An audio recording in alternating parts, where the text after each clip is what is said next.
I recently read this quote by Paul Tripp, and he said, "Grace is not always a cool drink. Sometimes it's a hammer, as God lovingly works to bend, mold, and reshape us into his likeness." And when I think about grace, I would like to think of it more as a cool drink than a hammer that God is using to shape me. But when I was reading those words, it reminded me of the Apostle Paul writing in the book of 2 Corinthians, where in chapter 11 and the beginning of chapter 12, there seems to be some rivalry going on among other preachers. And so Paul basically says, look, if I stoop to their level, if I was just going to brag about myself, there's a lot that I could brag about. In verse 23 of chapter 11, he says, I've worked much harder, been jailed more often, beaten up more times than I can count, and at death's door time after time.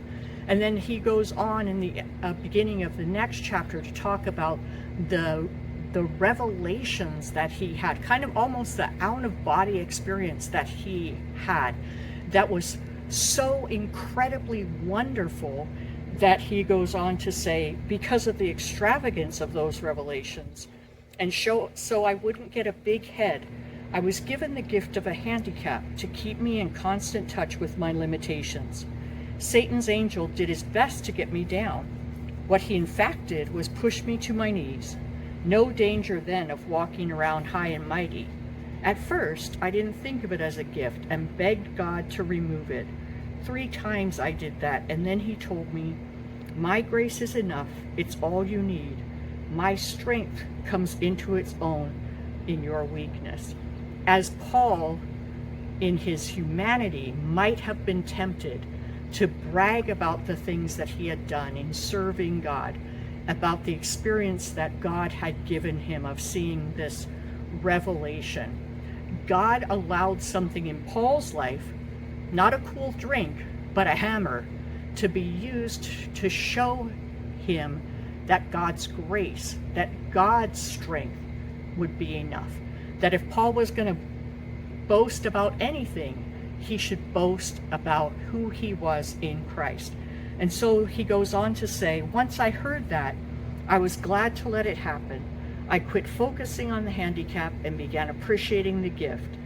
It was a case of Christ's strength moving in on my weakness. Now I take limitations in stride and with good cheer, these limitations that cut me down to size, abuse, accidents, opposition, bad breaks, I just let Christ take over, and so the weaker I get, the stronger I become.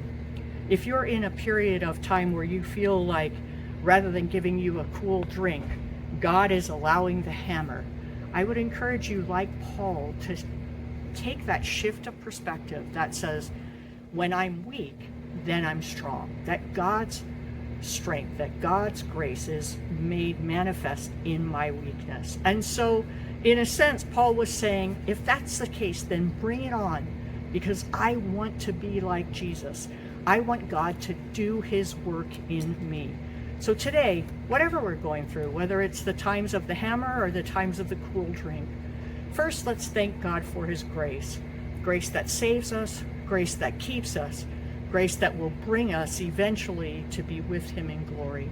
And second, let's ask him to help us to cooperate, especially in those times of the hammer, so that his Spirit can do his work in us.